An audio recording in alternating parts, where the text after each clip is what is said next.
आनंद लो प्रतिदिन जीवन का में आपका स्वागत है। हमारे साथ बने रहने के लिए धन्यवाद। हम बात कर रहे हैं क्रोध के बारे में। क्रोध ना तो करना और ना किसी को दिलाना।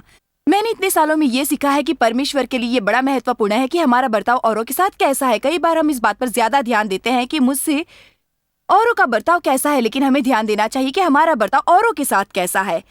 एक बात थी जिसने मेरी मदद की, वो ये कि मैं जो कुछ करती हूँ परमेश्वर देखता है और जो कहती हूँ वो सुनता है। कृपया मेरे साथ बने रहे। जैसे अब मैं बताने जा रही हूँ कि क्रोध के साथ क्या करें। आइए 1 मिनट के लिए राजा दाऊद के बारे में सोचिए।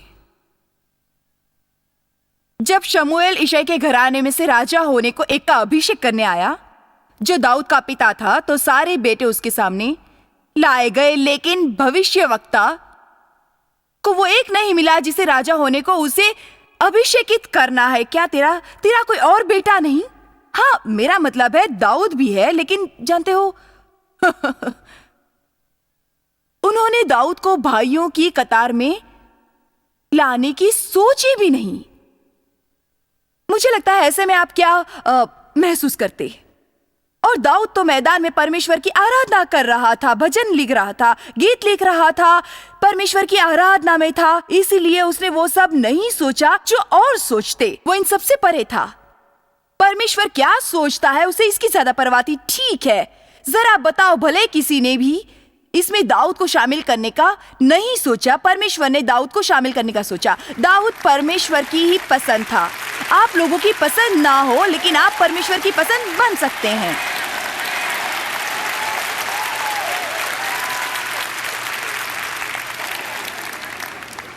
उन्होंने सोचा कि दाऊद अभी छोटा है, या इतना होशियार नहीं हुआ है, या वो अभी ऐसा नहीं है, वैसा नहीं है, लेकिन परमेश्वर ने दाऊद को चुना।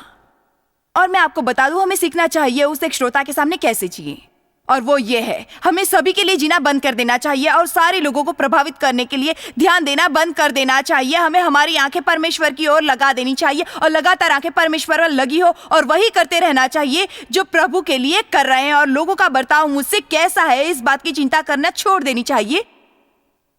जब मैं परमेश्वर के सामने खड़ी होंगी तो मुझसे औरों ने कैसा बर्ताव किया, इसका हिसाब मुझे नहीं देना होगा, इसका उत्तर वो देंगे। क्या आप लोग मुझे सुन रहे हैं? रोमियो 14:12, प्रत्येक व्यक्ति परमेश्वर के सामने खड़ा होकर अपना हिसाब देगा यदि किसी ने आपसे बुरा व्यवहार किया है। तो जब वो परमेश्वर के सामने खड़ा होगा उसे इसका हिसाब देना ही पड़ेगा। लेकिन आपसे ये हिसाब नहीं लिया जाएगा कि क्यों उन्होंने आपसे बुरा व्यवहार किया, लेकिन आपसे हिसाब में पूछा जाएगा कि क्यों आप नाराज हुए, क्यों क्रोध में अपने जीवन के 5 साल बिता दिया, और क्यों तुमने परमेश्वर की योजना में बाधा डाली उन 6 महीनों तक जब तुम अपनी इन भावनाओं को पोषण दे रहे थे। मैं आज अच्छा प्रचार कर रही हूं, मुझे लगता है मैं जारी रखूं।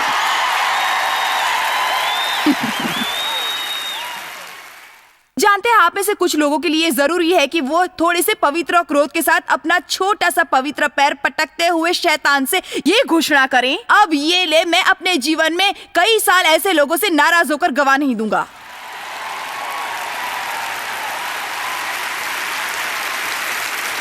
ये मेरे बारे में नहीं है। हमें इसे याद रखना चाहिए। सच कहा ना? देखो, तुमने मेरी भावनाओं को चोट पहुंचाई और इसका मुझे अच्छा नहीं लगा, और अब मुझे तुमसे गुस्सा है, मैं तुमसे नाराज रहूंगी। विजेता कभी नाराज नहीं होता। 2 तीमुथियुस 4 निकाले। पौलुस ने कहा, मेरी पहली परीक्षा, ये बहुत अद्भुत है, मेरी पहली परीक्षा में मेरी ओर से किसी ने भी बचाव नहीं किया या मेरा पक्ष नहीं लिया या मेरे साथ खड़ा तक नहीं रहा, लेकिन सभी ने मुझे भुला दिया। इसका बदला उन्हें देना ना पड़े। लेकिन प्रभु मेरे साथ था, उसने मुझे सामर्थ्य दी।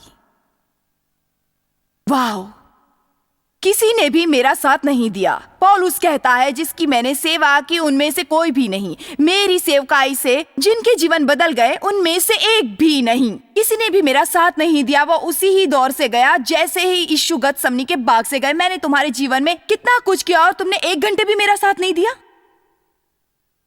क्या आप जानते हैं, हम सभी ऐसे दौर से गुजरते हैं। ये उस बात का भाग है जो ये ठहराती है कि क्या हम परमेश्वर के साथ आगे बढ़ेंगे या फिर जीवन भर बालवाड़ी में ही रहेंगे। हेलो। विजेता आसानी से नाराज नहीं होते क्योंकि विजेता का ध्यान कभी भी इस तरह का नहीं होता, मेरा क्या, मेरा क्या, मेरा क्या, मेरा क्या, मेरा क्या। आमीन। विजेता चाहता है कि परमेश्वर उसका उपयोग करे और उन्हें पता होता है कि वह आसानी से नाराज नहीं होगा। जब दाऊद को युद्ध भूमि पर भेजा जाता है कि वो अपने भाइयों के लिए कुछ खाने पीने की सामग्री ले जाए, उसने वहां सवाल पूछने शुरू किए, क्यों नहीं कोई इस पलिस्ती गोलियत का सामना करता, क्यों हर कोई बस यूं ही खड़ा है, आराम से बैठा है। और ये व्यक्ति आराम से इस्राएल को चुनौती देता जा रहा है, जो इसे मारेगा उसके साथ क्या किया जाएगा। और अब उसका बड़ा भाई एलियाब, जो पहले ही से दाऊद से चिढ़ता है क्योंकि उसे पता है इस्राएल पर राजा होने के लिए दाऊद का अभिषेक हुआ है, उसने कहा, तूने उन थोड़ी सी भेड़ को कहां छोड़ दिया है जिनकी तू चरवाही करता है। जैसे ही आप परमेश्वर के लिए कुछ बड़ा करना चाहेंगे तो कोई ना कोई तो ऐसा अवश्य आएगा जो आपका नीचा दिखाएगा।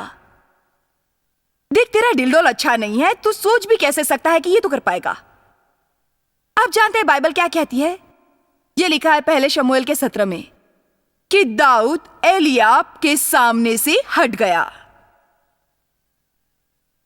जानते हैं कि वो सच क्या कहना चाहता था? मेरे पास ऐसी मूर्खता के लिए समय ही नहीं है। क्या आप जानते हैं परमेश्वर की बुलाहट आपके जीवन पर है, आपके लिए परमेश्वर की एक योजना है और शैतान हमेशा जाल बिछाता रहता है। वो आपको अपने फंदे में फंसाने की कोशिश करता है और ऐसा वो चोट की भावना द्वारा करता है। लोग आपको निराश करेंगे, चोट पहुंचाएंगे। इससे आपके जीवन के प्रति परमेश्वर की योजना रुक जाती है क्योंकि आपको ऐसी भावनाओं से बाहर निकलना होता है। आपके पास आगे कोई इस तरह समय बर्बाद करने का समय नहीं है। परमेश्वर ने आपके लिए कुछ अच्छा रखा है, इसलिए ये जरूरी है कि जो कुछ ये लोग आपसे कर रहे हैं, आप उन बातों के ऊपर उठे और कहे, जानते हो परमेश्वर, मुझे उन लोगों की बिल्कुल भी परवाह नहीं है।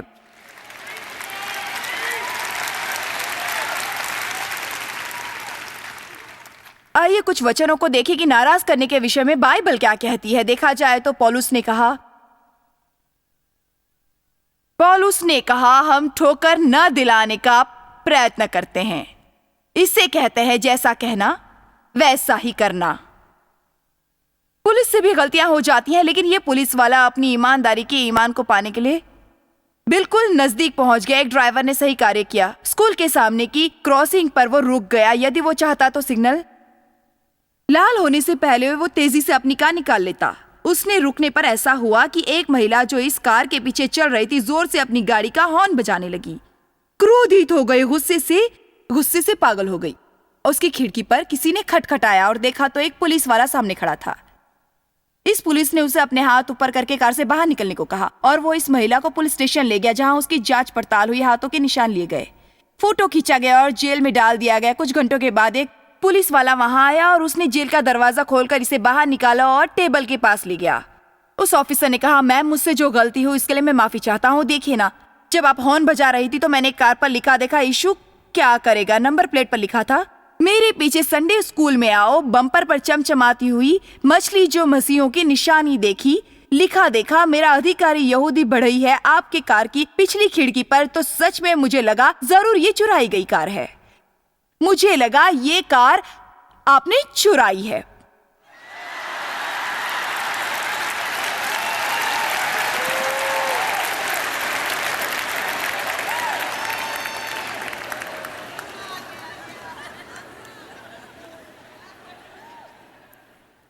क्यों हम अपने सम्मेलन में हमारे अनाउंसर द्वारा यह घोषणा करवाते हैं कि आप अपने होटल में और जब आप बाहर हैं या शहर घूम रहे हैं और आप खाने के लिए रेस्टोरेंट में जाते हैं तो किसी से बुरा व्यवहार ना करें, क्योंकि आपको आश्चर्य होगा कि किस नजर से लोग मसीहों को देखते हैं और किस नजर से मसीह कार्यक्रम में आए लोगों को देखा जाता है। हमारे शहर में एक मसीह सेवकाई हुई। उन्होंने अपनी छाप इतनी बुरी छोड़ी कि दुख हुआ। उन्होंने अपने बिल का भुगतान नहीं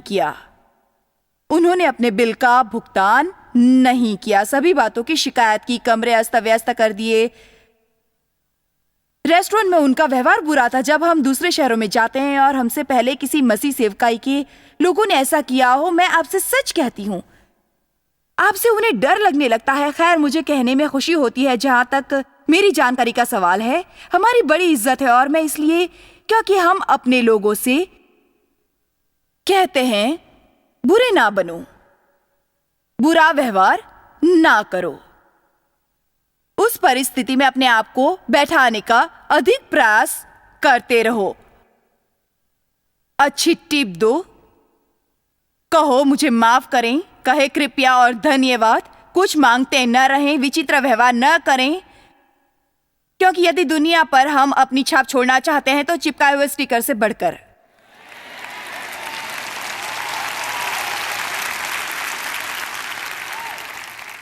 हमें इसका ज्यादा ध्यान देना है कि हमारी वजह से किसी और को दुख ना पहुंचे,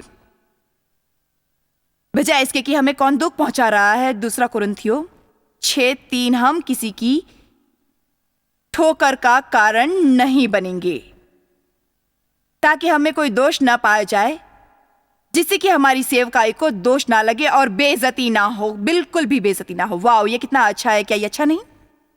पौलुस ने कहा सुनो, हम अपनी सेवा में ये प्रयत्न करते हैं कि किसी बात में ठोकर का कारण कभी ना बने।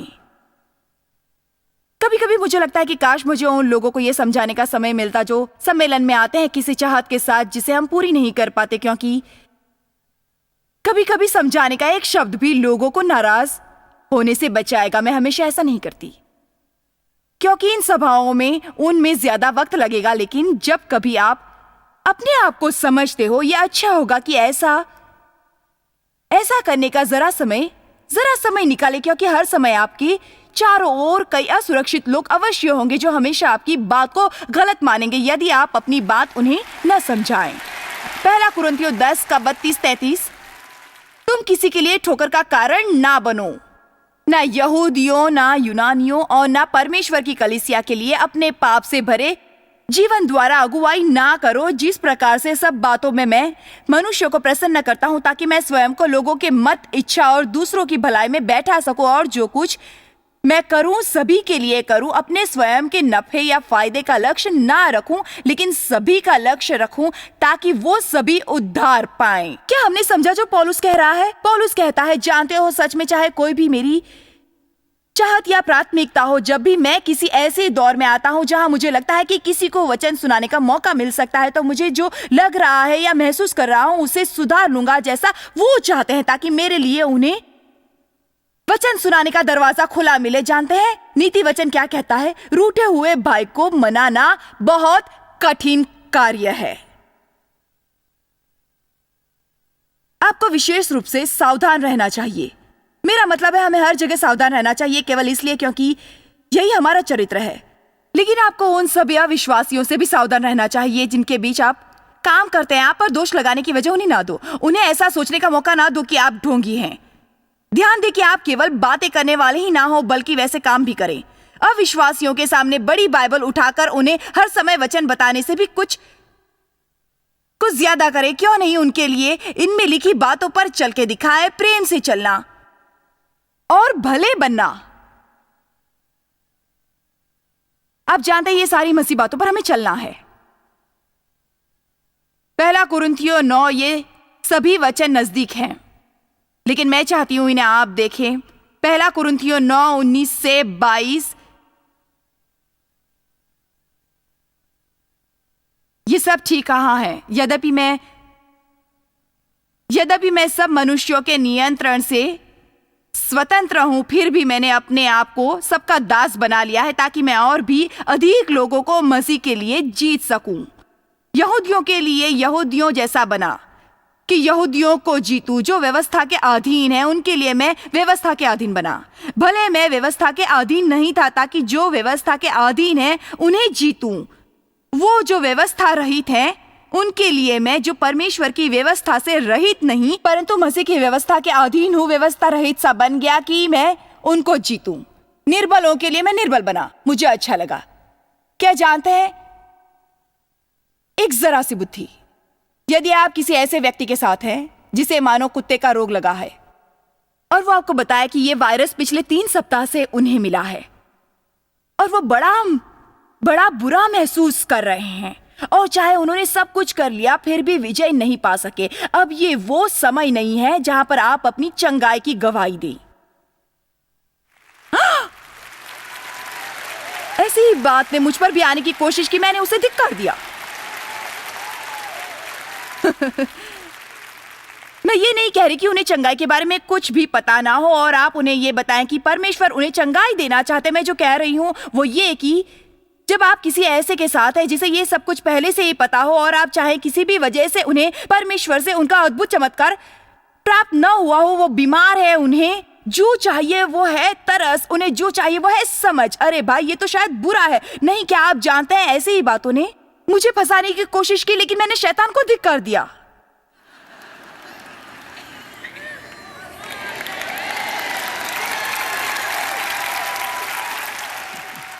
हमें इस बात के प्रति ज्यादा संवेदनशील बनना है कि लोग कहां हैं और वो किस दौर से जा रहे हैं और उनकी क्या आवश्यकता है। मेरी आंटी जो बपटिस्ट है, जब मेरे अंकल मरे उनको बड़ा दुख हुआ। जब वो 15 साल की ही थी तब उनकी शादी हुई थी। उनके कोई बच्चे नहीं हुए और उनमें बहुत प्यार था। जब वो मरे, मेरे कर्मचारियों में से एक कर्मचारी उनके घर गई और मेरी आंटी की तरफ देखकर कहा, चलो परमेश्वर की स्तुति हो। इससे मेरी आंटी को बहुत बुरा लगा। इस महिला ने चोट पहुंचाने के लिए ऐसा नहीं कहा, लेकिन वो परिस्थिति के प्रति संवेदनशील नहीं थी। क्या आज आप सुन रहे हैं? उसने ये भी नहीं सोचा कि मेरी आंटी कहां है या उनके विचार क्या है। पौलुस क्या कहता है, यहूदियों के लिए मैं यहूदी हूं। आप कुछ ऐसे लोगों के साथ आ सकते हैं, शायद उनके प्रति यह बेहतर न होगा कि हर 5 मिनट में आप उन्हें वचन बताते रहें। आपके लिए कभी कभी यह अच्छा होगा कि आप किसी के साथ बैठकर उसके दुख में रोएं। आपको बड़ा खुला दरवाजा मिलेगा यदि आप उन्हें हर समय प्रचार करने की अपेक्षा अच्छा होगा कि उनके दुख को बांटें।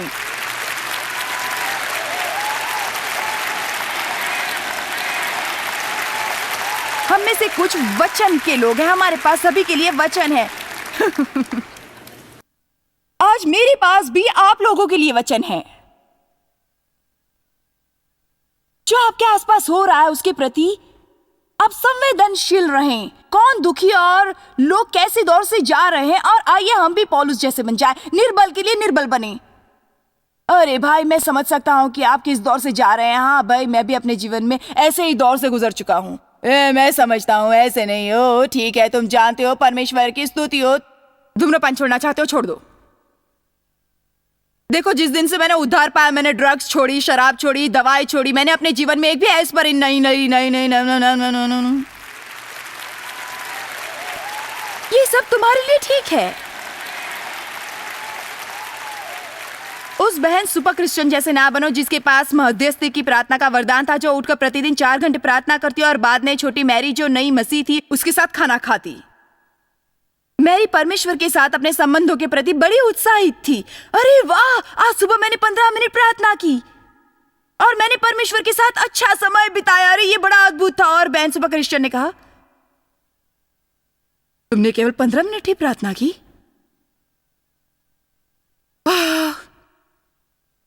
अरे मैं तो सुबह 4 बजे प्रार्थना शुरू करती हूँ और 9 बजे समाप्त करती हूँ, और अब ये मेरी नई विश्वासी है।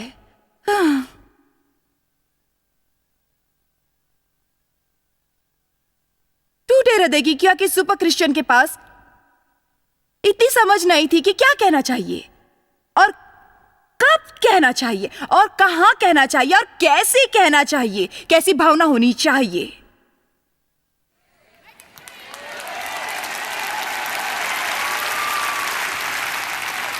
आमीन। हम एक पति पत्नी को भोजन के लिए ले गए। ये कई साल पहले की बात है। ये गरीब पति पत्नी थे और देव और मैं उन्हें आशीषित करना चाहते थे एक अच्छे होटल में खाना खिलाने के द्वारा। जानते हैं, जैसा औरतें करती हैं, मैं और वो साथ में बाथरूम गए। मुझे पता है आप पुरुष लोग ये बात नहीं समझेंगे। जब कभी मैं होटल में जाती हूँ, साथ की महिला से पूछती हूँ, अगर देव किसी पुरुष से ये पूछे तो कैसा लगेगा? लेकिन ये केवल औरतों की ही बात है। खैर, जाने दीजिए। वो और मैं बाथरूम गए, वो एक जगह गई और मैं दूसरी जगह। ठीक है, उस सप्ताह मेरे कई पैंटीहोस फट गए और मैं अपने आप को संभाल रही थी और तैयार हुई थी। मैंने एक और जोड़ी पैंटीहोस में नाड़ा डाला। मैंने कहा, ओह, मैं तीसरी चौथी पैंटीहोस की जोड़ी है जो मैंने फाड़ दी। उस महिला ने बताया कि वो अपनी पैंटीहोस के लिए रोजाना प्रार्थना करती है और उसने कहा मैं यही एक जोड़ी का इस्तेमाल पिछले 6 महीने से कर रही हूँ। खैर, मेरी छोटी सी सेवकाई शुरू हुई थी और मैं अपने घर की बाइबल शिक्षण को चला रही थी और मैं विश्वास और सामर्थ्य कुमारी थी। मुझे कभी अपने पैंटीहोस पर प्रार्थना ना करनी पड़े। अब मैं सोच रही थी, वाओ, 6 महीने सच में, और मैंने इसी सप्ताह 4 जोड़ी फाड़ दिए। लेकिन मैंने स्वयं को दोषी समझ लिया। अब 3 दिनों के बाद जब मैं उससे मिली तो उसने कहा, जानती हो, जिस दिन मैंने अपनी पैंटीहोस की गवाही दी मुझसे वो फट गई। अब मैंने परमेश्वर से पूछा, परमेश्वर क्यों ऐसा हर बार होता है कि जब हमें एक बड़ी विजय मिलती है और जैसे ही हम अपनी गवाही बताते हैं हम विजय को खो देते हैं। जानते हैं परमेश्वर ने मुझसे क्या कहा? कई बार जब तू गवाही देती है तो सच में तू कहती है, उसमें घमंड दिखता है, तू घमंडी नजर आती है।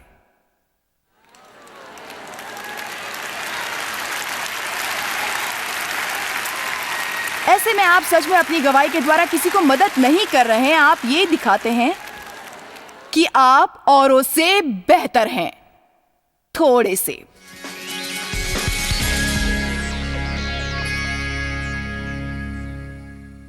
मैं आपके लिए प्रार्थना करूंगी और मैं चाहती हूँ कि आप भी मेरे साथ सहमति से प्रार्थना करें। मुझे पता है इस दुनिया में ऐसे कई लोग हैं जो संवेदनशील होते हैं। आमतौर पर हम सभी किसी न किसी क्षेत्र में संवेदनशील होते हैं, लेकिन बाइबल कहती है प्रेम नाराज नहीं होता। तो हमें हमारी भावनाओं को चोट पहुंचाना बंद कर देना चाहिए। हर समय जब भी कोई कुछ काम सही तरीके से नहीं करे या सही तरीके से कुछ ना कहें तो हमें हमारे जीवन में पवित्र आत्मा को आमंत्रित करना चाहिए ताकि वो आकर हमारे जीवन में अपना कार्य कर सके और हम वो बने जो यीशु चाहते हैं। पिता, हम आपके पास आते हैं यीशु मसीह के नाम में और हमारी अति संवेदनशीलता के लिए हम क्षमा चाहते हैं। हम विनती करते हैं कि हमारी इस बात के लिए और ऐसे व्यक्तित्व होने के लिए जिसके दिल में आसानी से चोट पहुंचती हो और हमेशा घायल रहने वाला व्यक्ति बनने के लिए हमें माफ करें। मैं प्रार्थना करती हूँ प्रभु, आप हमारी मदद करें कि हम अपनी भावनाओं को हथेली पर रखकर ना चले और ऐसे ना बने। प्रभु, हम कठोर बने ऐसी मैं प्रार्थना नहीं करती क्योंकि हम कोमल रहना चाहते हैं। हम हमेशा इस बात पर ध्यान न दे कि लोग हमारे साथ कैसा बर्ताव कर रहे हैं, बल्कि इस बात पर ध्यान दे कि हम लोगों के साथ कैसा बर्ताव कर रहे हैं। और हमें ये विश्वास है कि प्रभु आप हमेशा हमें संभालेंगे। यीशु के नाम में आमीन। ठीक है, प्रभु आपको आशीष दे। जल्दी ही आपसे फिर मिलेंगे।